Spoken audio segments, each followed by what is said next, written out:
Durante 10 años visité la tumba de mi madre. Cada domingo conversaba con la lápida, llevaba flores, lloraba por la mujer que mi padre dijo que había muerto en un accidente. Pero cuando tenía 19 años, escuché golpes que venían de la pared falsa de mi cuarto y una voz débil susurrando mi nombre. «Hola, mis queridos. ¿Cómo están? Pasen, pasen adelante. Aquí es la casa de la abuelita Soledad. Y hoy estoy aquí en mi cocina calientita, preparando unos panes caseros para la semana. ¡Ay! Este olorcito a levadura creciendo, de masa horneándose en el horno. No hay nada mejor en el mundo, ¿verdad que no? Miren nomás estas charolas todas acomodadas en la mesa, esperando que la masa crezca.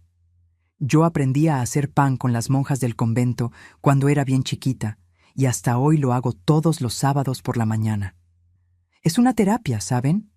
Amasar la masa, sentirla suavecita en las manos, verla crecer despacito. Me calma el alma. Pero déjenme presentarme bien para ustedes que me están conociendo ahorita. Mi nombre es Soledad del Carmen Méndez. Tengo 76 añitos cumplidos y vivo aquí en Aguascalientes, Aguascalientes. Nací aquí mismito en esta ciudad y miren, ya pasé por tantas cosas en esta vida que a veces ni creo que sobreviví para contarlo. Pero Dios quiso que me quedara, ¿verdad? Y hoy estoy aquí en esta cocina olorosa, haciendo mis panes, recibiendo la visita de mis nietos todos los fines de semana, viviendo una vida tranquila que jamás imaginé que tendría. Hoy en día, vivo aquí en esta casita sencilla con mi esposo, Bernardo, un hombre bueno que Dios puso en mi camino cuando más lo necesitaba, y recibo la visita de mis 3 hijos y 7 nietos. Mi vida es sencilla. Me levanto tempranito, hago el café, cuido la casa, preparo las comidas, y los fines de semana esta cocina se vuelve una fiesta con todos los chamacos corriendo por aquí. Les encanta cuando la abuela está haciendo pan, porque saben que les voy a dar esas rebanadas calientitas con mantequilla derritiéndose encima. Pero antes de continuar, quisiera hacerles un pedido especial a ustedes que me están viendo ahorita. Díganme aquí en los comentarios desde qué rinconcito de México o del mundo me están acompañando. Y cuéntenme también qué hora es allá donde están. ¿Están desayunando, comiendo o ya es tarde y están descansando después de un día de trabajo? Yo siempre leo todos los comentarios, ¿eh? Y me pone tan feliz saber que hay gente de tantos lugares diferentes escuchando las historias de esta abuelita. Entonces cuéntenme, ¿me hacen ese cariñito? Y si les está gustando, denle clic a la campanita allá abajo y suscríbanse al canal Memorias de las Abuelas, porque tengo tantas historias todavía para compartir con ustedes. Saben, mis queridos, hoy quisiera contarles una historia muy difícil de mi vida. Una historia que involucra mentiras, sufrimiento y una verdad tan terrible que cuando la descubrí pensé que me había vuelto loca. Es una historia sobre mi madre, una mujer que amé tanto, que lloré tanto cuando creía que la había perdido, y que Dios permitió que reencontrara de una manera que nadie podría imaginar. Durante muchos años viví creyendo una mentira, y esa mentira casi destruyó no solo mi vida, sino la vida de la persona que más amaba en el mundo. Pero necesito contarles esto, porque tal vez alguien que me está escuchando ahorita necesite oír que incluso de las situaciones más oscuras, incluso de los hoyos más profundos, uno puede salir, uno puede sobrevivir, uno puede encontrar la luz de nuevo. Entonces, agarren su café de olla o su tecito, acomódense por ahí y vengan conmigo en este viaje, porque esta historia comienza allá atrás, cuando yo era solo una niñita de 9 años jugando en el patio de mi casa aquí en Aguascalientes. Yo nací aquí en Aguascalientes mismo, en un día frío de julio de 1949. Mis padres eran Rodolfo Méndez y María del Carmen Silva de Méndez. Él era herrero, trabajaba arreglando herramientas agrícolas en un taller pequeño allá por el centro. Y ella era ama de casa. Cuidaba de mí y de mis 2 hermanos mayores. Mi hermano Arturo tenía 7 años más que yo, y mi hermana Graciela tenía 5 años más. Éramos una familia sencilla, de gente trabajadora, que vivía en una casita de adobe con 3 piezas en los fondos de un terreno grande en la colonia Insurgentes, un barrio obrero aquí de la ciudad. La casa era chiquitita, pero era nuestra. Tenía la sala, que también era el cuarto de mis papás. Ellos dormían en una cama matrimonial pegada a la pared, y del otro lado había un sillón viejito de tela floreada, donde mi papá se sentaba a escuchar el radio por las noches. La cocina estaba separada por una cortina de manta. Tenía una estufa de leña que mi mamá mantenía siempre prendida, una mesa de madera con 4 sillas desiguales y repisas en la pared donde quedaban las ollas de peltre y los botes de provisiones. Yo y mi hermana compartíamos un cuartito muy chiquito con una cama individual. Dormíamos juntitas, yo del lado de la pared y ella del lado de afuera. Y mi hermano Arturo dormía en un colchón en el piso de la sala cuando mis papás se iban a acostar. ¡Mi mamá! ¡Ay, mis queridos! Mi mamá era la persona más dulce que haya existido en este mundo. Era chaparrita, gordita, con la cara redonda y siempre colorada de estar cerca de la estufa. Usaba el pelo castaño oscuro, siempre recogido en un chongo, y tenía unas manitas pequeñas y fuertes que hacían de todo. Cosían, cocinaban, lavaban, tallaban, acariciaban. Ella canturreaba todo el tiempo mientras trabajaba. Canciones antiguas, valses, esas rancheras que pasaban en el radio. Y me llamaba muñequita. Siempre fui su muñequita, muñequita de su mamá. Ese apodo era solo mío. No le decía así a Graciela ni a Arturo. Mi papá era diferente. Rodolfo era un hombre alto, delgado, de hombros anchos por el trabajo pesado en la forja. Tenía las manos enormes, callosas, siempre sucias de grasa y hollín. Era callado, serio, pero no era malo, no, ¿eh? Trabajaba mucho, llegaba a casa cansado, cenaba callado, y después se sentaba en el sillón a escuchar las noticias en el radio mientras fumaba un cigarrito de hoja. Los domingos se iba al billar a jugar dominó con los amigos y regresaba en la tarde, medio alegre, con olor a tequila, pero nunca fue de pegarnos ni de hacer pleitos. Era solo un hombre trabajador, de esos que no sabían demostrar cariño, pero que ponían comida en la mesa todos los días. Mi infancia fue sencilla y feliz dentro de nuestras posibilidades. Yo jugaba mucho en el terreno que era grande y lleno de árboles frutales. Había un guayabo, un tejocote y unos naranjos que daban naranjitas dulces en el invierno. Yo y las niñas de la vecindad jugábamos a la comidita debajo del guayabo. Hacíamos comiditas de mentiras con hojitas y piedritas, y yo siempre era la mamá porque me encantaba imitar a mi mamá de verdad, acostando a la muñeca de trapo para que durmiera y cantando bajito las mismas canciones que ella cantaba. Yo estudiaba en la escuela primaria Benito Juárez, que quedaba a 7 cuadras de la casa. Iba y volvía caminando, siempre con mi hermana Graciela cuidándome, porque yo era chiquitita y mi mamá tenía miedo de que me perdiera. En la escuela me encantaba la hora del recreo, cuando podíamos jugar a la rueda en el patio. A la víbora, víbora de la mar, por aquí pueden pasar. Cantábamos hasta marearnos de tanto dar vueltas. Yo no era muy buena con las letras y los números, pero me esforzaba porque mi mamá siempre me decía: «Estudia, muñequita, para que no te quedes burra como tu mamá». Ella había estudiado solo hasta 3er año y soñaba que nosotros fuéramos más lejos. Nuestra rutina era siempre igual. Mi mamá se levantaba antes de que saliera el sol para prender el fuego, hacer el café y preparar el lonche de mi papá. Él salía tempranito a las 6 de la mañana, llevando esa lonchera de aluminio envuelta en un trapo de cocina. Yo me despertaba con el olor del café y de las tortillas con manteca que mi mamá calentaba en el comal. Después del desayuno, yo y Graciela nos íbamos a la escuela, y cuando regresábamos allá por el mediodía, la comida ya estaba lista. Siempre frijoles, arroz, algún guisado cuando había, y ensalada de la huertita que mi papá mantenía en los fondos del terreno. Por la tarde, mientras mi mamá lavaba ropa en el lavadero o cosía ropa por encargo para afuera, yo me quedaba jugando en el terreno o ayudándola a tender la ropa en el tendedero. Era una vida buena, ¿saben? Una vida humilde, pero había amor. Había abrazo de mamá, había comida calientita, había los juegos con las amigas, había la seguridad de saber que mis papás estaban ahí, que yo tenía un lugar en el mundo. Pero cuando yo estaba por cumplir 9 años, en el año de 1958, Las cosas empezaron a cambiar de una manera que jamás podría imaginar. Yo acababa de cumplir años en julio, y era invierno, ese invierno frío y seco que tenemos aquí en el Bajío. Recuerdo que todo estaba normal, la vida siguiendo esa rutina de siempre. Pero mi papá empezó a ponerse diferente. Él siempre fue serio, pero empezó a estar más callado todavía, más cerrado. Llegaba del trabajo y se iba derecho al cuarto. Ni cenaba a veces. Mi mamá estaba preocupada. Yo la veía mirándolo con esa cara de quien quiere preguntar algo, pero no tiene valor. Y entonces, un jueves de agosto, todo se derrumbó. Yo estaba jugando en el patio cuando escuché a mis papás peleando dentro de la casa, cosa que nunca había pasado antes.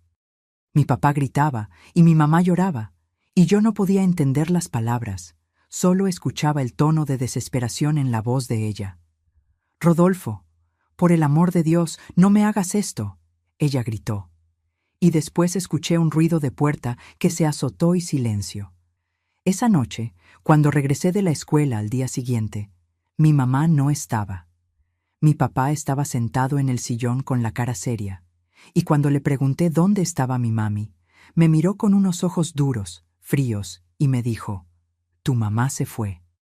Se consiguió otro hombre y se escapó. No va a volver más».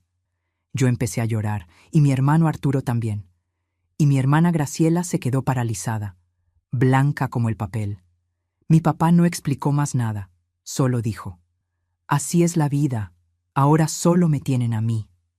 Los días siguientes fueron horribles. Yo lloraba todas las noches, llamando a mi mamá, queriendo que regresara, pero ella no volvía. Y entonces, 2 semanas después, mi papá llegó a casa con una noticia todavía peor. Nos reunió a los 3 en la sala y dijo con esa voz dura y sin emoción: «Su mamá tuvo un accidente. La camioneta del hombre con el que se fue volcó en la carretera. Ella murió. Van a hacer el velorio mañana». Y así, de un día para otro, perdí a mi mamá. Primero se fue y después murió. O al menos eso era lo que yo creía. El velorio de mi mamá fue 2 días después de ese anuncio terrible. Mi papá rentó un saloncito en la funeraria San José allá por el centro y puso un ataúd sencillo de madera en medio de la sala. El ataúd estaba cerrado, sellado con clavos. Mi papá dijo que el accidente había sido muy feo, que ella había quedado desfigurada y que era mejor que la recordáramos bonita como era. Yo quise verla. Le supliqué. Grité que quería darle un beso de despedida a mi mamá, pero él fue firme. «No se abre, no sirve que insistas». Vinieron pocas personas al velorio. Algunos vecinos, el patrón de mi papá del taller, la comadre Zenaida, que vivía 3 casas abajo de la nuestra. Yo me quedé sentada en esas sillas duras del velorio, mirando ese ataúd cerrado, sin poder creer que mi mamá estaba ahí adentro. ¿Cómo podía ser? Estaba viva hace 2 semanas, canturreando en la cocina, llamándome muñequita, y ahora estaba dentro de esa caja de madera que yo ni siquiera podía abrir para ver su cara una última vez. Mi hermana Graciela lloraba bajito, encogida en la silla. Mi hermano Arturo estaba con la cara dura, tratando de ser fuerte, pero yo vi las lágrimas que se le salían por las orillas de los ojos. ¿Y mi papá? Mi papá se quedó todo el tiempo recargado en la pared del fondo de la sala, con los brazos cruzados, la cara seria, sin derramar ni una lágrima. Cuando cerraron la sala y se llevaron el ataúd al panteón, yo corrí atrás gritando: «¡Mami, mami!». Pero el ataúd entró en esa carroza negra de la funeraria y desapareció en la esquina. El entierro fue en el panteón municipal, aquí en Aguascalientes mismo, una fosa sencilla en una parte del panteón donde enterraban a los pobres. No había lápida, solo una crucecita de madera con su nombre escrito a lápiz: María del Carmen Silva de Méndez, 1922-1958. Yo me aprendí esa crucecita, cada rayita de la madera, cada letra chueca. Todas las semanas yo regresaba, llevaba florecitas del patio, limpiaba la tierra alrededor, conversaba con ella. «Hola, mami, soy yo, tu muñequita. Hoy en la escuela, la maestra me felicitó porque saqué bien todas las cuentas. Arturo ya está trabajando. Consiguió trabajo en la panadería Y Graciela está de novia con un muchacho de la iglesia. Ay, ma, me hace tanta falta. La vida sin mi mamá fue dura, mis queridos, muy dura. Mi papá se volvió otro hombre. O tal vez siempre fue así, y yo nunca me había dado cuenta. Trabajaba todo el día, llegaba a casa en la tarde, tomaba tequila sentado en el sillón y casi no hablaba con nosotros. La casa se quedó sucia, desordenada, sin ese olorcito rico a comida que mi mamá siempre hacía. Mi hermana Graciela, que tenía 14 años, asumió los cuidados de la casa. Ella cocinaba, lavaba ropa y me cuidaba a mí, pero ella también era solo una niña, tratando de ser fuerte. Mi hermano Arturo, con 16 años, empezó a trabajar para ayudar en casa. Se levantaba a las 4 de la madrugada para ir a la panadería y regresaba solo de noche. Nos quedamos los 3 huérfanos de madre viva, tratando de sobrevivir en esa casa que ya no tenía calor, ni amor, ni vida. Mi papá se fue poniendo cada vez más cerrado, más amargado, tomaba más, hablaba menos, y cuando hablaba era para dar órdenes secas. Haz la cena, lava esa ropa, cállate y vete a dormir. Los años fueron pasando así. Yo crecí en ese ambiente frío y triste. Cuando cumplí 12 años, en 1961, dejé de estudiar. Mi papá dijo que no había dinero para mantener 3 hijos en la escuela, que las niñas no necesitaban estudiar, que yo tenía que quedarme en casa ayudando a mi hermana. Y eso fue lo que hice. Aprendí a cocinar, a lavar ropa en el lavadero, a planchar con esas planchas pesadas de carbón, a coser. Mi hermana Graciela se casó cuando yo tenía 13 años. Ella consiguió un marido y se escapó de esa casa. ¿Y quién podía culparla? Mi hermano Arturo también salió de casa temprano. Se fue a vivir a una casa de huéspedes cerca de la panadería donde trabajaba. Y yo me quedé sola con mi papá, sola en esa casa fría, cuidando a ese hombre amargado que casi no me volteaba a ver. Él se iba al taller en la mañana, regresaba de noche, cenaba en silencio, tomaba hasta caerse dormido en el sillón. Los fines de semana, se iba al billar, jugaba cartas, tomaba con los amigos y regresaba tambaleándose de madrugada. Yo le tenía miedo cuando estaba borracho. Nunca me pegó, pero la manera en que me miraba era una mirada vacía, espantosa, como si no me reconociera, como si yo fuera una extraña dentro de la propia casa.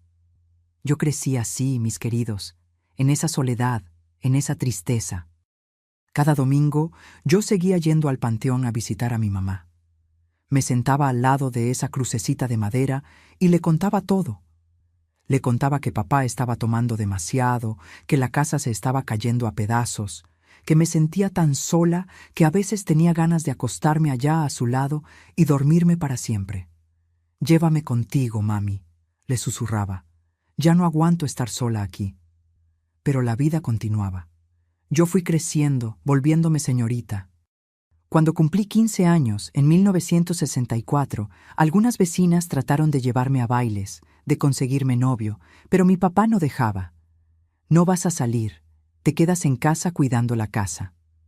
Me mantenía encerrada como si yo fuera una sirvienta, como si mi única función fuera servirle a él. Y yo obedecía porque tenía miedo, porque no tenía a dónde ir, porque pensaba que ese era mi destino, cuidar a papá hasta que él muriera y después morir yo también sola y olvidada. Cuando yo tenía 18 años, en el invierno de 1967, mi papá llegó a casa una noche con una novedad. Había tomado, pero no estaba borracho. Estaba en ese estado alerta, peligroso, los ojos brillando de una manera extraña. Me llamó a la sala y me dijo: «Soledad, vas a tener que dormir en la sala por un tiempo. Voy a hacer una remodelación en tu cuarto». Yo le pregunté qué remodelación era esa y él respondió seco: «No es de tu incumbencia, solo obedece». Al día siguiente, él cerró con llave la puerta de mi cuarto, que había sido mío y de Graciela cuando éramos niñas, y empezó a trabajar allá adentro. Se escuchaba ruido de martillazos, de sierra, de cosas siendo arrastradas. Trabajaba de noche, después de que regresaba del taller, y los fines de semana. Así estuvo por 3 semanas. Yo dormía en el sillón de la sala, sin entender nada, solo obedeciendo. Y entonces, una mañana de septiembre, él abrió la puerta del cuarto y me mandó entrar. Cuando entré, me llevé un susto. El cuarto se había encogido a la mitad. Donde antes había espacio para la cama y un ropero, ahora solo cabía la cama. Una pared nueva de tablaroca dividía el cuarto por la mitad. La pared era lisa, blanquita, sin puerta, sin ventana, sin nada. Solo una pared. «¿Qué hizo, señor?», pregunté confundida. Mi papá prendió un cigarro, le dio una fumada larga y respondió con esa voz fría que me daba escalofríos. «La tubería se reventó aquí atrás. Está lleno de humedad, moho, bichos muertos. Sellé todo para que no se esparciera la enfermedad». «¿Y qué hay del olor?». Él se acercó a mí, me miró a los ojos con una dureza que nunca le había visto y habló despacio, silabando cada palabra. «Nunca, nunca jamás te acerques a esa pared. No toques, no rasques, no pongas ni la punta del dedo. Está lleno de veneno para ratas allá atrás y hay bichos muertos pudriéndose. Si tocas, te vas a enfermar». «¿Entendiste?». Yo moví la cabeza que sí, con el corazón latiéndome disparado. Había algo malo ahí, yo lo sabía. Pero yo tenía 18 años, era miedosa, sumisa, y le creí. Le creí a ese hombre que era mi papá, que me crió, que debería protegerme. ¿Cómo podía imaginar que la verdad era 1000 veces peor que cualquier mentira que mi cabeza pudiera inventar? En los meses siguientes, la vida continuó en esa rutina extraña. Yo dormía en ese cuarto encogido, con la pared falsa ahí, siempre presente, siempre recordándome la advertencia de mi papá. Pero había algo que me molestaba, un olor dulce, químico, que venía de atrás de esa pared. No era olor a rata muerta, era olor a medicina, a éter, de esos productos de hospital. Yo le mencioné eso a mi papá una vez y él explotó. «Tú no entiendes nada. Es el veneno. El veneno para ratas tiene ese olor. Deja de andar de metiche y ocúpate de tus cosas». Y así fue como empezó el verdadero infierno de mi vida. Un infierno que yo ni sabía que existía, escondido a pocos metros de mí, separado solo por una delgada pared de tablaroca. Los meses fueron pasando después de que se levantó la pared, y la vida en esa casa se fue poniendo cada vez más extraña, más pesada, más sofocante. Mi papá cambió completamente. Antes era solo un hombre frío y distante, pero después de esa remodelación se volvió un ser paranoico, siempre alerta, siempre vigilando todo lo que yo hacía, especialmente cuando estaba en mi cuarto. Empezó a cerrar con llave la puerta de su cuarto, cosa que nunca había hecho antes. Y lo más extraño, su cuarto quedaba exactamente del otro lado de esa pared falsa que había construido en el mío. Era como si los dos cuartos se encontraran ahí, divididos apenas por esa tablaroca delgada. Y hay más. Él pasaba horas y horas encerrado allá adentro. Yo lo escuchaba moviendo cosas, arrastrando muebles, y a veces escuchaba un ruido de agua corriendo, como si estuviera lavando algo.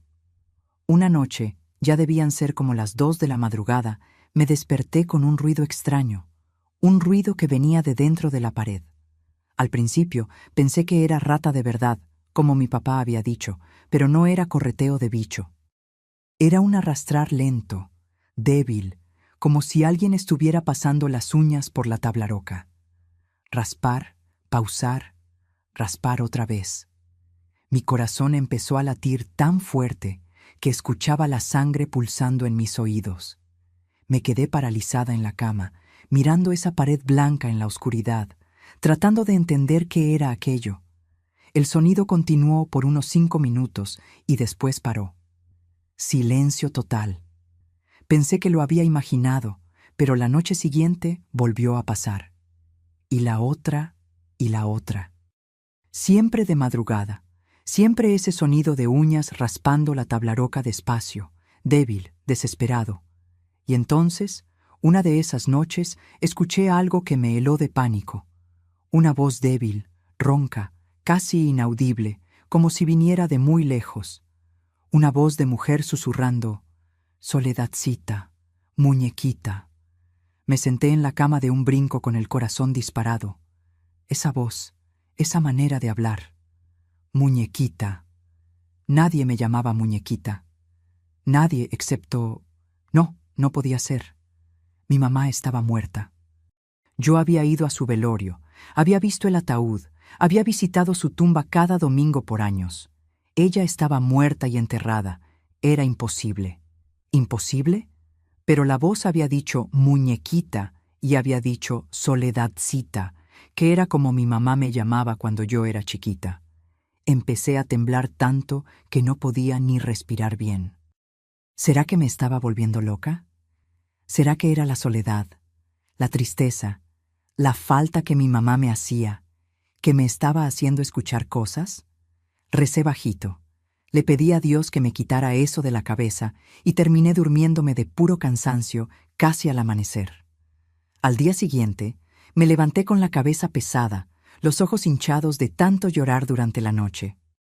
Hice el café de mi papá en silencio, lo puse en la mesa, y cuando él apareció, yo me llené de valor y le pregunté, «Papá, ¿no escucha ruidos extraños en la noche que vienen de la pared?»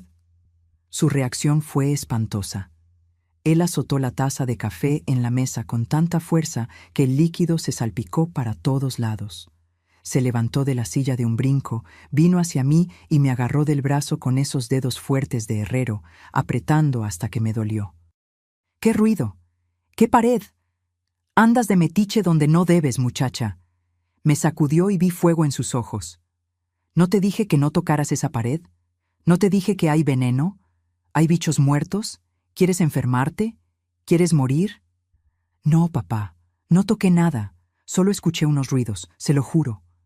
Yo tenía tanto miedo que las lágrimas ya me estaban escurriendo por la cara.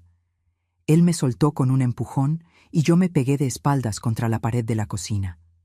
«No escuchaste nada. Son las tuberías viejas de la casa, la madera que truena. Deja de inventar cosas y ocúpate de tus cosas». Agarró su lonchera y salió azotando la puerta con tanta fuerza que los vidrios de la ventana temblaron. Después de ese día, me quedé con miedo hasta de respirar cerca de esa pared. Pero los ruidos continuaron. Todas las noches, raspar, pausar, raspar. Y a veces esa voz ronca. «Muñequita, ayúdame. Muñequita». Yo me tapaba los oídos con la almohada. Rezaba en voz alta para tapar el sonido. Pero nada servía. Y lo peor de todo era el olor. Ese olor dulce y químico que venía de la pared se fue haciendo más fuerte. Olor a éter, a medicina, a hospital. Yo abría la ventana del cuarto, dejaba que entrara el viento frío del invierno, pero el olor no se iba. Mi papá me empezó a vigilar todo el tiempo. Si yo me tardaba mucho en el cuarto, él tocaba la puerta. «¿Qué estás haciendo ahí adentro?» Si yo me acercaba a la pared para arreglar la cama, él aparecía en la puerta con esa mirada de loco. «Aléjate de esa pared. ¿Cuántas veces tengo que decírtelo?» Una vez me agarró con la oreja pegada a la tabla roca. Yo estaba tratando de entender de dónde venían los ruidos, y él me dio una cachetada tan fuerte que me caí al piso. «¿Yo no mando nada en esta casa? ¿No mando? ¿Quieres morirte igual que tu mamá se murió?» Esa cachetada fue la primera, pero no fue la última. Mi papá empezó a pegarme con la mano, con el cinturón, con lo que tuviera a la mano, siempre que yo desobedecía. Y desobedecer para él era cualquier cosa. Tardarme en hacer la comida, olvidar lavar una camisa, mirar hacia la pared de mi cuarto. Él tomaba cada vez más. Llegaba a casa borracho y violento. Me gritaba, me decía burra, inútil, que yo no servía para nada, que yo era una carga en su vida. Yo vivía en un estado constante de pánico. Pánico de mi papá, pánico de los ruidos de la pared, pánico de estarme volviendo loca. Yo no tenía a nadie. Mi hermana Graciela se había mudado a otra ciudad con el marido. Mi hermano Arturo casi no aparecía. ¿Y las vecinas? Las vecinas le tenían miedo a mi papá.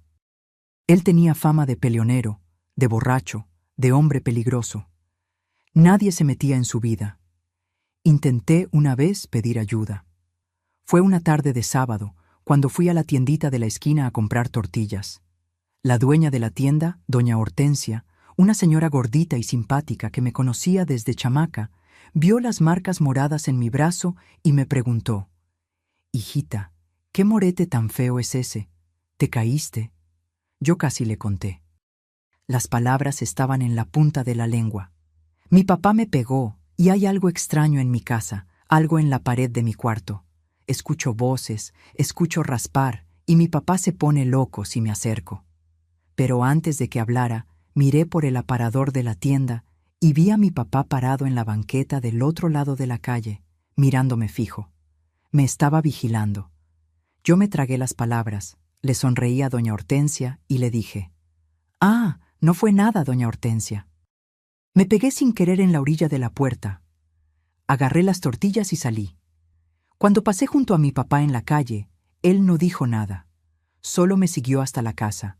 Entró detrás de mí, cerró la puerta con llave y me dio una golpiza tan fuerte que me quedé 3 días sin poder levantarme bien de la cama. «Fuiste a abrirle el hocico a la vecina, víbora. ¿Crees que me vas a entregar? ¿Crees que te van a creer? Una muchacha loca que escucha voces en las paredes». Se reía mientras me pegaba. Se reía como si eso fuera chistoso. «Nadie te va a creer. Nadie. No eres nada. No vales nada». Y tenía razón. Yo no era nada. Yo era solo una muchacha de 18 años, sola, asustada, viviendo en una casa donde las paredes susurraban nombres durante la noche, donde el olor a medicinas flotaba en el aire como una nube tóxica, donde mi propio papá se había transformado en un monstruo que yo ya no reconocía. Yo pasaba los días haciendo los trabajos de la casa como un robot, sin pensar, sin sentir. Y pasaba las noches despierta, mirando esa pared, escuchando esos ruidos, esa voz ronca y desesperada llamando: «Muñequita, muñequita, muñequita». Y me preguntaba si algún día tendría el valor de descubrir qué estaba escondido ahí, o si me iba a morir en esa casa loca y sola, sin saber nunca la verdad. Pero la verdad, mis queridos, tiene una manera de salir a la luz. Siempre la tiene. Y cuando apareció en mi vida, fue de una manera tan horrible, tan impactante, que cambió todo para siempre. Fue un viernes de marzo de 1968 que todo llegó al límite. Yo acababa de cumplir 18 años en julio del año anterior, y ya llevaba casi 6 meses viviendo en ese infierno, escuchando los ruidos en la pared, recibiendo golpizas de mi papá, viviendo con miedo las 24 horas. Ese viernes específico, mi papá llegó del trabajo más temprano de lo normal, ya medio borracho, con los ojos rojos y ese olor fuerte a tequila barato. Entró a la casa pateando la puerta, aventó la lonchera vacía en el fregadero de la cocina y gritó: «¿Dónde está la comida? Yo trabajo como un condenado, y cuando llego a casa no hay ni comida en la mesa». Yo estaba justamente terminando de hacer el arroz. Me había tardado porque la leña estaba húmeda y la lumbre no prendía bien, pero a él no le importaba la explicación. Él agarró mi brazo, me arrastró hasta la estufa y acercó mi mano cerca de la olla caliente. «Eres una inútil, igual que tu mamá era, una inútil que no sirve para nada». Esas palabras, igual que tu mamá era. Algo se rompió dentro de mí en ese momento. Mi mamá no era inútil. Mi mamá era la persona más trabajadora, más cariñosa, más perfecta que había existido. Y él hablaba de ella con desprecio, como si ella no hubiera valido nada, como si los años de dedicación de ella no significaran nada. Yo lo miré, a ese hombre que era mi papá, y por primera vez en la vida sentí coraje. Coraje de verdad. Ya no era miedo, era odio puro. «No hable así de mi mamá», dije bajito, pero con firmeza. Mi propia voz me asustó. Yo nunca lo había enfrentado antes. Él me soltó el brazo, dio 2 pasos para atrás y me miró como si estuviera viendo un fantasma. Por un segundo, solo un segundo, vi algo pasar por sus ojos. Miedo, tal vez culpa, pero luego su cara se endureció otra vez y avanzó hacia mí con el puño cerrado. «Vas a aprender a respetar a tu padre». Me dio un puñetazo en el hombro que me aventó contra la pared y después otro en el brazo y otro. Yo me caí al piso, me enrollé tratando de protegerme y él continuó: Pateó mi espalda, mi pierna, gritando cosas horribles que ni quiero repetir. Cuando finalmente paró, yo estaba sangrando de la boca, con todo el cuerpo doliéndome, apenas pudiendo respirar.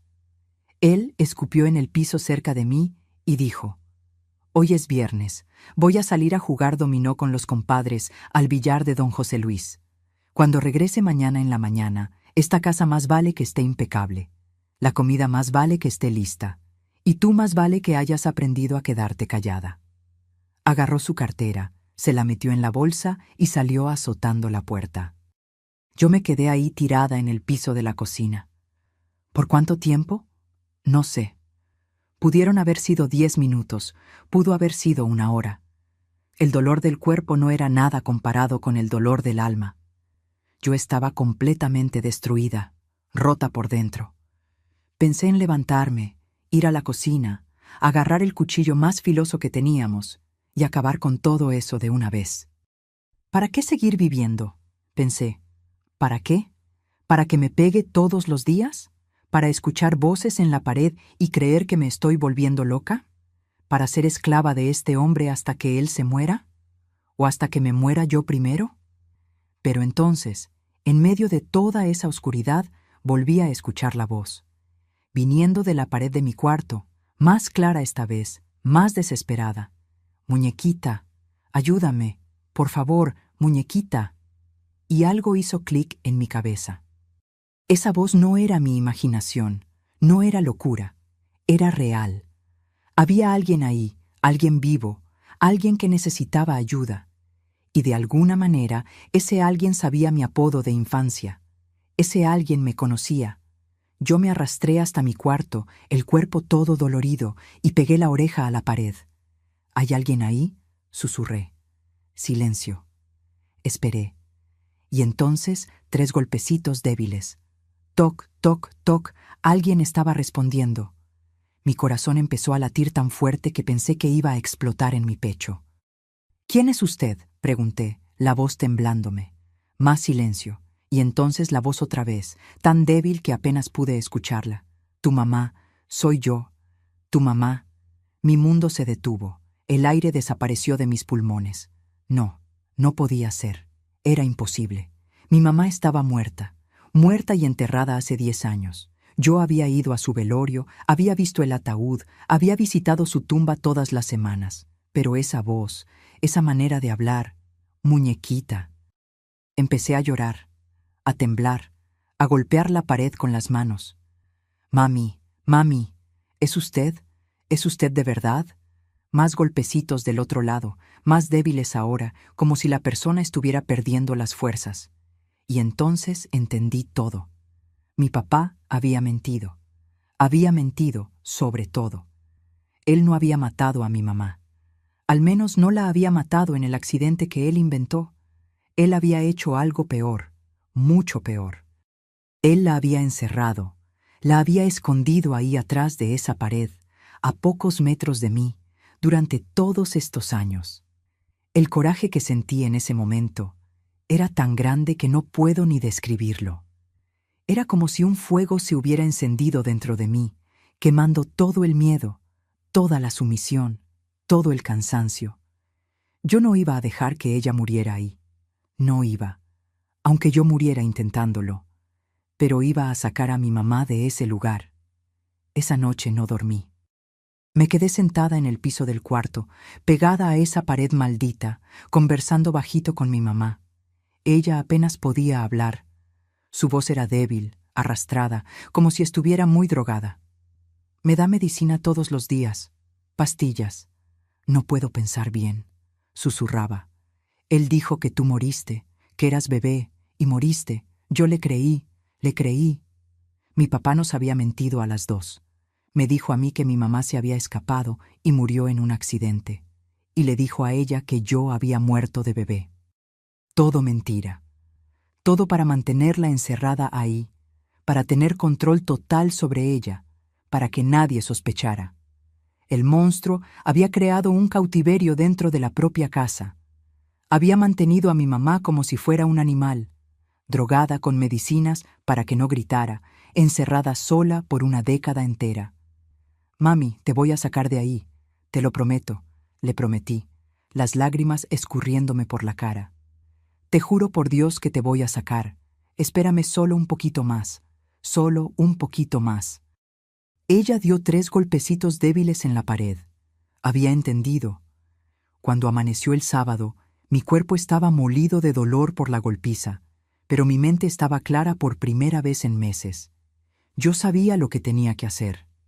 Mi papá siempre salía los viernes por la noche a jugar dominó y regresaba solo el sábado por la tarde o por la noche, dependiendo de cuánto ganaba o perdía en el juego. Yo tenía tiempo. No mucho, pero lo tenía.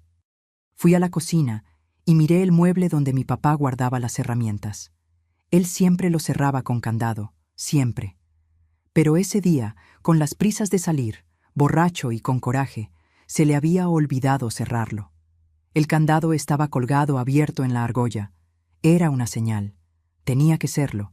Dios me estaba dando una oportunidad. Abrí el mueble con las manos temblando.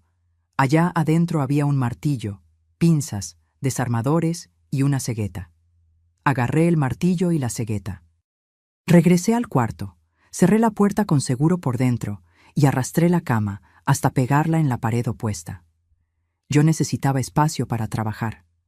Me quedé parada enfrente de esa pared lisa de tablaroca por unos segundos, respirando hondo, pidiéndole fuerza a Dios, y entonces pegué la oreja una última vez y susurré: «Mami, voy a hacer un agujero aquí.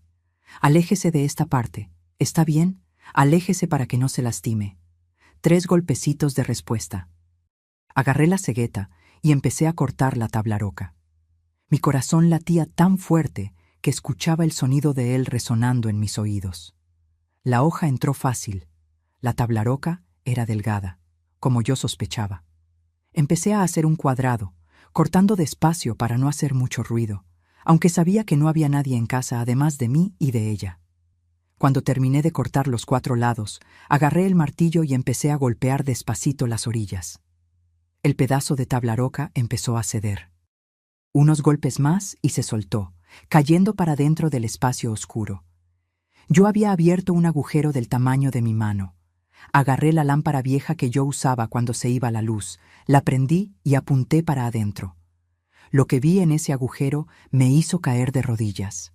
No era tubería, no había ratas muertas, no había humedad. Era un cuartito, pequeño, estrecho, oscuro, un colchón viejo y sucio en el piso. Y encadenada del tobillo, con una cadena amarrada a una argolla soldada en la pared, estaba una mujer. Ella estaba tan flaca que se le veían los huesos por debajo de la piel. El pelo, que debió haber sido castaño algún día, estaba todo blanco y despeinado, colgando por los hombros como paja seca. La piel estaba pálida, casi transparente, llena de heridas. Usaba un camisón viejo, mugroso, roto, y alrededor de ella, tirados por el piso, había decenas de frascos de medicinas, sedantes, calmantes. Él la mantenía drogada todo el tiempo para que no gritara, para que nadie descubriera. Cuando la luz de la lámpara iluminó su cara, ella levantó una de las manos para protegerse los ojos. No veía luz desde hace tanto tiempo que le dolía, y entonces me miró, y aunque destruida, aunque irreconocible, aunque transformada en una sombra de lo que había sido, yo reconocí esos ojos. Eran los ojos de mi mamá. La mamá que yo creía que estaba muerta hace 10 años. La mamá que yo visitaba en el panteón cada domingo. La mamá que lloré, que extrañé, que amé todos los días de mi vida. «Mami», susurré, las lágrimas cayendo sin control. «Mami, soy yo. Soy Soledad, su muñequita. Estoy aquí. La voy a sacar de aquí». Ella estiró la mano temblorosa hacia el agujero, tratando de alcanzarme, y susurró con la voz más rota que he escuchado en la vida: mi muñequita, estás viva, estás viva». Y en ese momento, mis queridos, supe que ya no había vuelta atrás. Iba a destruir esa pared, iba a cargar a mi mamá en los brazos, iba a llevarla lejos de ese infierno. Aunque me costara la vida, la iba a salvar. porque ella había esperado por mí durante 10 años, encerrada en ese hueco oscuro, drogada, sola. Ella había esperado. Y ahora yo la había encontrado. Y nada, absolutamente nada en este mundo, me iba a impedir liberarla. Yo no pensé 2 veces. Agarré el martillo con las 2 manos y empecé a golpear esa pared con toda la fuerza que tenía. Ya no importaba el ruido, ya no importaba nada. Mi mamá estaba ahí viva, y yo la iba a sacar de ese infierno, aunque fuera lo último que hiciera en la vida. La tabla roca empezó a ceder, pedazos cayendo para dentro del cuartito oscuro. Yo golpeaba, golpeaba, golpeaba. Las lágrimas escurriendo, el corazón latiéndome en el pecho como un tambor de guerra. «Mami, aléjese de ahí, aléjese para que no le caiga un pedazo», grité, y seguí destruyendo esa pared maldita. Me tardé unos 15 minutos hasta abrir un agujero lo suficientemente grande para que yo pasara. Cuando terminé, estaba sudada, con las manos temblándome, el cuerpo todo adolorido por la golpiza, pero no sentía nada. Solo sentía una urgencia desesperada de entrar ahí y agarrar a mi mamá. Aventé la lámpara para adentro primero para iluminar. Después metí la cabeza, los hombros y me apretujé por el agujero. Caí de rodillas del otro lado, en el piso frío y sucio de ese cautiverio. El olor era horrible. Olor a orines, a mugre, a medicina, a cuerpo humano sin bañarse por demasiado tiempo. Yo agarré la lámpara y apunté hacia donde estaba mi mamá. Ella se había arrastrado hasta la esquina más lejana, encogida, con los brazos flacos cubriéndole la cara. La cadena en su tobillo tintineaba cuando se movía. «Mami», dije, acercándome despacio para no asustarla. «Soy yo, ma, su muñequita. Vine a sacarla de aquí». Ella bajó los brazos despacio y me miró. En esa luz débil de la lámpara vi lágrimas escurriéndole por la cara. Esa cara que había sido llena, colorada, bonita, y ahora era solo piel y hueso. «Mi muñequita», susurró, y estiró las manos temblorosas hacia mí. Yo me aventé a sus brazos, abracé ese cuerpo frágil, y las 2 lloramos. Lloramos por los 10 años perdidos, por los sufrimientos, por el dolor, por la mentira. Yo sentía sus huesos por debajo de la piel, la sentía temblar, tan débil que ni me podía abrazar bien. «La voy a sacar de aquí, ma, se lo prometo. La voy a llevar lejos de este monstruo». Miré la cadena que le amarraba el tobillo. Era una cadena gruesa de metal, soldada a una argolla clavada en la pared. En su tobillo había una esposa de metal que cerraba con candado. Yo jalé, traté de forzar, pero no servía de nada. Era demasiado fuerte. «Ma, ¿hay llave? ¿Sabe dónde está la llave de esta cadena?» Ella movió la cabeza despacio, confundida, drogada. Él la guarda en su cuarto, en una cajita arriba del ropero. El cuarto de él. Yo iba a tener que entrar al cuarto de mi papá, buscar la llave, rezar para que él no llegara mientras yo estaba allá adentro. Pero no había otra opción. «Espéreme aquí, ma. Ya vuelvo». Regresé por el agujero de la pared, salí a mi cuarto, crucé la sala corriendo y me detuve en la puerta del cuarto de mi papá. Estaba cerrada con llave. Él siempre la cerraba, siempre. Pensé rápido, la ventana. Su cuarto tenía una ventana que daba al patio. Corrí allá afuera, agarré un tabique del piso y lo aventé al vidrio. El ruido del vidrio rompiéndose resonó por toda la casa, pero no había nadie para escucharlo. Quité los vidrios con cuidado, me subí por la ventana y caí dentro de su cuarto. Era un cuarto sencillo. Cama individual, ropero viejo de madera, una mesita de noche con un cenicero lleno de colillas de cigarro. El olor a tequila y sudor estaba impregnado en todo. Me subí en un banquito, alcancé la parte de arriba del ropero y tanteé con la mano hasta que sentí una cajita de metal. Me bajé, la abrí. Allá adentro había dinero, unos documentos viejos y 3 llaves pequeñas. Agarré las 3 y corrí de regreso. Volví por el agujero, entré al cautiverio otra vez, me arrodillé al lado de mi mamá y empecé a probar las llaves en el candado de la esposa. La primera no entró. La segunda tampoco. Por favor, Dios, por favor, rezaba bajito. La tercera llave entró. La giré. Clic. El candado se abrió. Quité la esposa de su tobillo con cuidado. La piel de abajo estaba en carne viva, llena de heridas infectadas de tanto tiempo encerrada ahí. ¡Lo logré, ma! ¡Lo logré! Yo estaba llorando de alegría, temblando toda. Ahora vamos a salir de aquí. Venga, venga conmigo. Traté de ayudarla a levantarse, pero sus piernas no funcionaban bien. Ella había estado tanto tiempo acostada, sedada, sin moverse, que los músculos se le habían atrofiado. Intentó dar un paso y se cayó. No puedo caminar. Perdóname, muñequita. Está bien, ma. Yo la cargo. Y eso fue lo que hice. Ella era tan ligera, tan flaquita, que parecía una niña en mis brazos. La levanté, cargándola como se carga a un bebé, y empecé a caminar de regreso al agujero de la pared. Fue difícil pasar con ella en los brazos, pero lo logré. Crucé mi cuarto, crucé la sala, abrí la puerta de la entrada. La luz del sol le pegó a mi mamá en la cara y ella gimió de dolor, volteando la cara hacia mi pecho. No veía el sol desde hace 10 años. 10 años encerrada en ese hueco oscuro. Yo le tapé la cara con un trapo que agarré de la cocina y empecé a correr. O mejor dicho, a caminar lo más rápido que podía con ella en los brazos. La casa más cercana era la de don Juvenal, un señor viudo que vivía 3 casas abajo. Él era calladito, medio serio, pero no era malo. Yo toqué su puerta con el pie porque no tenía manos libres. Don Juvenal, abra la puerta, por el amor de Dios. La puerta se abrió y él apareció en pantalón y camiseta, con cara de sueño. Debía estar echándose una siesta de sábado por la tarde. Cuando me vio ahí cargando a esa mujer esquelética y sucia en los brazos, abrió enormes los ojos. Soledad, ¿qué es esto? ¿Quién es esa señora?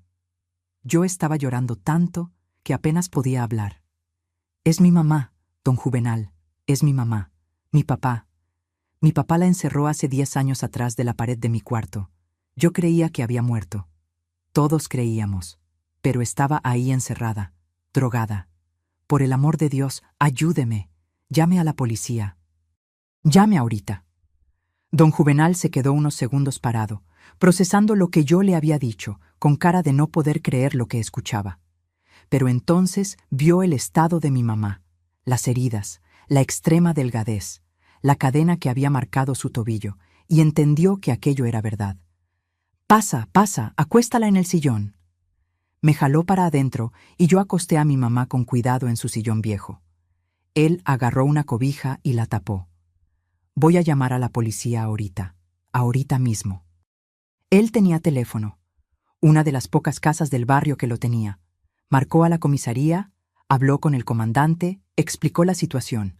Mientras tanto, yo me quedé arrodillada al lado del sillón, agarrando la mano de mi mamá, acariciándole el pelo blanco, susurrándole: Se acabó, ma, se acabó, está libre, está a salvo, estoy aquí. La policía llegó en menos de 20 minutos. 2 patrullas, 4 policías. El comandante en persona vino, un hombre alto que se llamaba Ignacio Tavares. Entraron a la casa de don Juvenal, vieron a mi mamá en el sillón, vieron el estado de ella y se quedaron impactados. ¿Cuánto tiempo estuvo encerrada?, preguntó el comandante, la voz temblándole de coraje contenido. 10 años, dije. Desde 1958. Mi papá hizo un velorio falso, enterró un ataúd vacío y la mantuvo encerrada atrás de la pared todo el tiempo, drogada, encadenada, sola. El comandante apretó los puños, la mandíbula tensa. ¿Dónde está su papá ahorita? Fue a jugar dominó al billar de don José Luis. Debe regresar de noche. Él miró a los policías y ordenó: Ustedes 2 se quedan aquí protegiendo a las mujeres. Ustedes 2 vengan conmigo. Vamos a agarrar a ese desgraciado. Llamaron una ambulancia para llevar a mi mamá al hospital. Cuando los paramédicos llegaron y la pusieron en la camilla, ella me agarró la mano con fuerza, una fuerza que yo ni sabía que tenía. No me dejes, muñequita, no me dejes sola. Yo me subí a la ambulancia con ella. Nunca más, ma. Nunca más la voy a dejar sola. Se lo prometo. En el hospital, los doctores se quedaron horrorizados con el estado de ella. Desnutrición extrema, deshidratación severa, múltiples infecciones, atrofia muscular, intoxicación por medicamentos. Ella pesaba 38 kilos, una mujer adulta que debería pesar al menos 55. La internaron de inmediato, le pusieron suero, empezaron el tratamiento. Mientras tanto, allá en el billar de don José Luis, mi papá estaba jugando cartas y tomando tequila cuando entró la policía. Él vio los uniformes e intentó escapar por la puerta de atrás, pero los policías lo agarraron antes. Él gritó, pateó, dijo que no había hecho nada, que todo era mentira.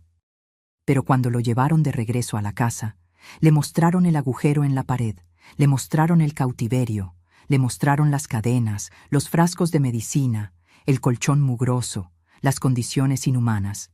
Él no tuvo que decir. Lo esposaron, lo aventaron en la patrulla y se lo llevaron directo a la comisaría. Yo no estaba ahí para verlo, pero el comandante Ignacio me contó después que mi papá, cuando lo interrogaron, confesó todo. Dijo que había peleado con mi mamá porque descubrió que ella quería separarse de él, que le dio coraje, que perdió la cabeza, que en un impulso decidió encerrarla solo por unos días para que aprendiera la lección. Pero los días se volvieron semanas, las semanas se volvieron meses, y él se dio cuenta de que ya no había vuelta atrás. Si la soltaba, iba preso. Entonces decidió que la iba a mantener ahí para siempre. Inventó la historia de la escapada y del accidente, hizo el velorio falso con ataúd vacío, y siguió viviendo como si nada hubiera pasado. Durante años, él entraba al cuartito secreto que tenía acceso por la puerta cerrada con llave de su cuarto. Le llevaba comida, agua y las medicinas de control que compraba en la farmacia. La mantenía drogada todo el tiempo para que no hiciera ruido. Cuando yo cumplí 18 años y empecé a hacer demasiadas preguntas, él construyó la pared falsa en mi cuarto para que yo no escuchara nada. Inventó la historia de las ratas muertas y el veneno para asustarme y mantenerme lejos.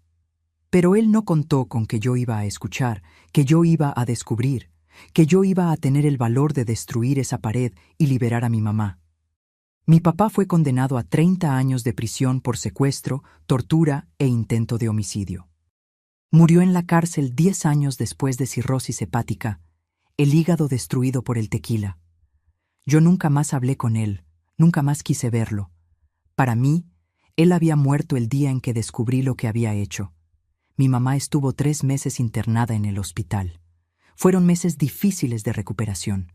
Ella tuvo que reaprender a caminar, a comer bien, a vivir sin las medicinas que la mantenían drogada.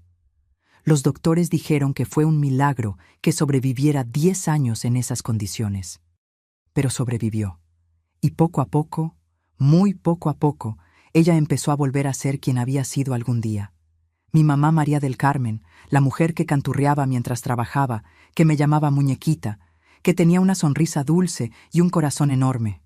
Y yo, mis queridos, aprendí que a veces la cosa más valiente que uno puede hacer es destruir una pared. No importa el miedo, no importa el peligro. Cuando uno sabe que hay alguien del otro lado que necesita ayuda, uno encuentra la fuerza que ni sabía que tenía. Y esa pared que mi papá construyó para separarnos fue la misma pared que yo destruí para unirnos otra vez. Hoy, mis queridos, estoy aquí en mi cocina calientita de Aguascalientes, la misma ciudad donde nací, donde sufrí, pero también donde reconstruí mi vida, con 76 años bien vividos, haciendo estos panecitos que ustedes están viendo allá en la mesa. ¿Y saben qué es lo más bonito? Yo hago estos panes con la receta que mi mamá me enseñó. Sí, mi mamá. Porque después de ese día horrible de marzo de 1968, tuvimos la oportunidad de vivir juntas otra vez, de recuperar el tiempo perdido, de ser mamá e hija de verdad. Mi mamá estuvo 3 meses en el hospital, como les conté, pero después de que le dieron de alta, se vino a vivir conmigo. Rentamos una casita pequeña aquí en la colonia Morelos, bien lejos de esa casa maldita de la colonia Insurgentes. Esa casa fue demolida años después, y gracias a Dios, porque yo no aguantaba ni pasar cerca. Nos fuimos a vivir solo nosotras dos, empezando la vida de cero. Yo conseguí trabajo en una maquiladora de ropa, cosiendo uniformes escolares, y con mi sueldo pagábamos la renta y los gastos. Era apretado, pero era nuestro, era libre, era con amor. Mi mamá se tardó casi 2 años en recuperarse completamente. Tuvo que hacer fisioterapia para volver a caminar bien. Tuvo que engordar poquito a poco para no forzar el cuerpo. Tuvo que hacer terapia psicológica por los traumas. Pero ella era fuerte, mis queridos, más fuerte de lo que cualquiera podría imaginar. Poco a poco, ella fue volviendo a sonreír, a cantar esas canciones antiguas mientras barría la casa, a llamarme muñequita con ese cariño que solo ella sabía dar. En 1970, cuando yo tenía 21 años, conocí a Bernardo en un baile de la iglesia. Él era y sigue siendo un hombre sencillo, carpintero, trabajador, con un corazón enorme. Cuando le conté la historia de mi mamá, de la pared, de todo lo que habíamos pasado, él no salió corriendo, no se asustó. Él agarró mi mano y me dijo: «Soledad, el pasado no define quién eres la mujer más valiente que he conocido». Y ahí supe que había encontrado a mi media naranja. Nos casamos en 1971 en una ceremonia sencilla en la parroquia de San José, con mi mamá a mi lado como madrina. Verla ahí sonriendo, saludable, bien vestida, agarrándome del brazo mientras yo subía al altar, fue uno de los días más felices de mi vida. Después de todo lo que pasamos, poder casarme con ella bendiciéndome, viéndome feliz, era más de lo que tenía derecho de soñar. Tuvimos 3 hijos, 2 varones y una niña. El mayor, Rodolfo, tiene 52 años hoy y es chofer de tráiler. El de en medio, Tadeo, tiene 50 años y trabaja en una carpintería aquí en Aguascalientes. Y la chiquita, mi María del Carmen, le puse el nombre en honor a mi mamá, tiene 48 años y es maestra de primaria. Los 3 crecieron escuchando las historias de su abuela, sabiendo lo que ella había pasado y aprendiendo que uno siempre tiene que luchar por los que uno ama. Mi mamá vivió con nosotros hasta 1995. Ella ayudó a criar a mis 3 hijos, cocinaba para ellos, les contaba historias, les enseñaba las recetas antiguas. Ella vivió para ver a 6 de mis 7 nietos nacer. Solo no conoció a Pedrito, que nació 2 años después de que ella partió. Ella falleció de viejita, durmiendo, a los 73 años.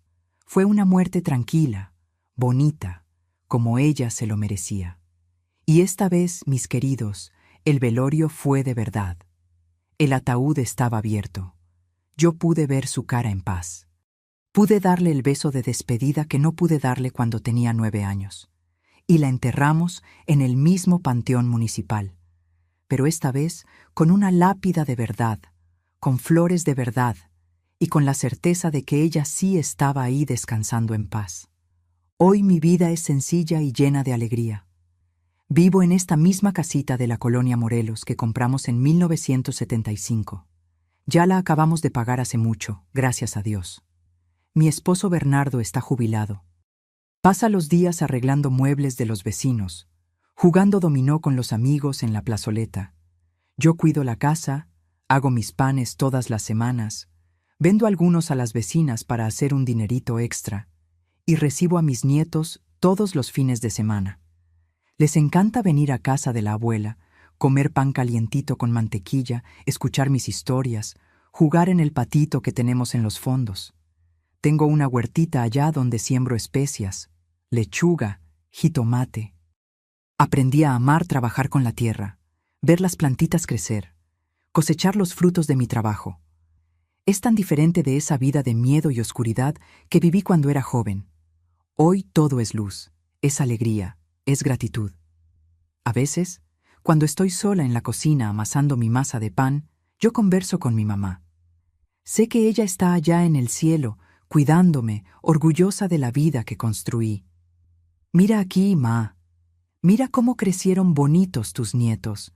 Mira cómo ganamos. Ese monstruo no pudo destruirnos. Somos más fuertes que el mal. Y yo siento que ella me escucha. Siento que ella sonríe. Mis hermanos Arturo y Graciela, Nos volvimos a acercar después de todo.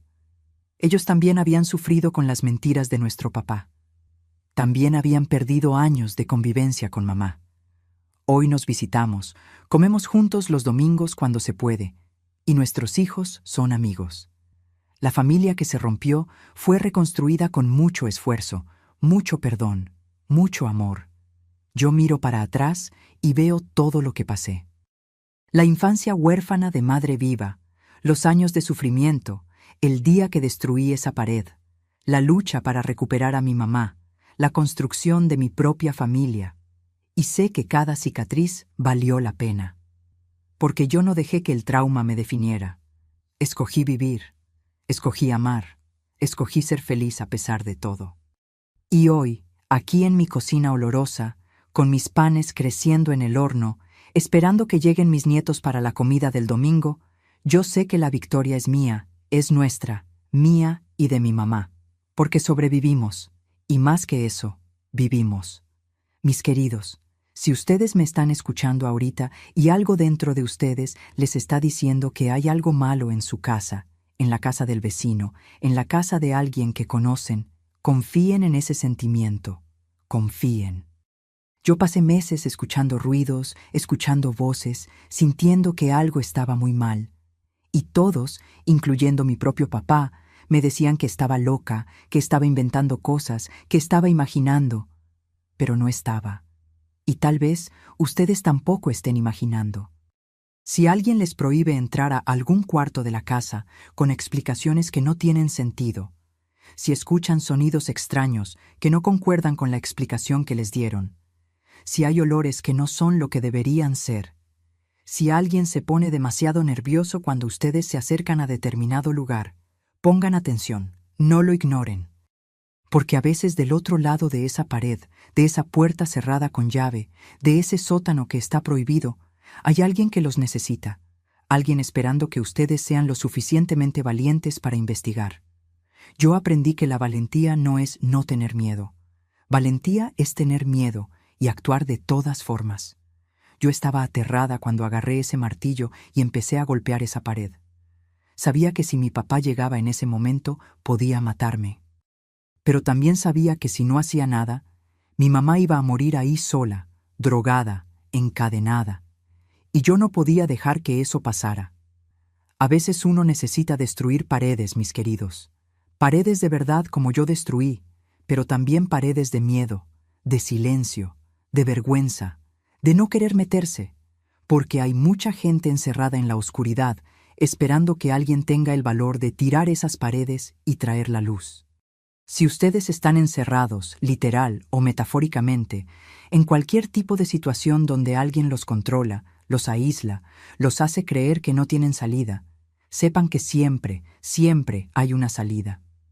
Mi mamá pasó 10 años creyendo que yo estaba muerta, que ella nunca más iba a salir de ahí, que iba a morir en ese hueco oscuro, pero no murió, porque un día, cuando menos lo esperaba, escuchó un ruido diferente, una voz llamándola, una luz entrando, y todo cambió. Nunca se rindan. Nunca dejen de golpear esa pared, de gritar pidiendo ayuda, de creer que alguien los va a escuchar. Y si ustedes son la persona del otro lado, la que puede escuchar, la que puede actuar, no tengan miedo. Busquen ayuda. Llamen a las autoridades de su país. Hablen con vecinos, con familia, con quien sea necesario. Sean la persona que destruye la pared y trae la libertad de regreso. Yo miro para atrás y sé que cada segundo de miedo que pasé valió la pena, porque salvé a mi mamá. Y si ustedes están pasando por algo parecido, si tienen miedo, si tienen duda de si deben o no actuar, yo les digo, actúen, sean valientes, tiren esa pared, porque del otro lado puede estar alguien que pasó años enteros esperando por ustedes. Y ahora, mis amados que vieron hasta aquí, necesito de ustedes. Si esta historia tocó su corazón, si entienden la importancia de prestar atención a las señales alrededor, quiero que hagan 3 cosas. Ahorita, no esperen ni un minuto más. Primero, suscríbanse a este canal Memorias de las Abuelas y activen la campanita para recibir todas las notificaciones. ¿Por qué? porque cada historia que cuento aquí puede salvar una vida, puede abrirle los ojos a alguien que está viviendo algo parecido. Segundo, escriban aquí en los comentarios una sola palabra. Escriban pared si entendieron el mensaje, si prometen prestar atención a las señales alrededor, si prometen ser la persona que tira paredes cuando sea necesario. Quiero ver estos comentarios llenos de esa palabra. Quiero sentir que estamos creando una cadena de gente valiente, de gente que no cierra los ojos al sufrimiento de los demás. Y tercero, compartan este video. Compártanlo con esa persona que creen que necesita escuchar esto. Puede ser una amiga, una prima, una vecina, porque entre más gente sepa que hay salida, que hay esperanza, que hay gente dispuesta a ayudar, menos víctimas van a quedar encerradas en la oscuridad. Háganlo ahorita, mijos, mijas. No lo dejen para después. Ahorita.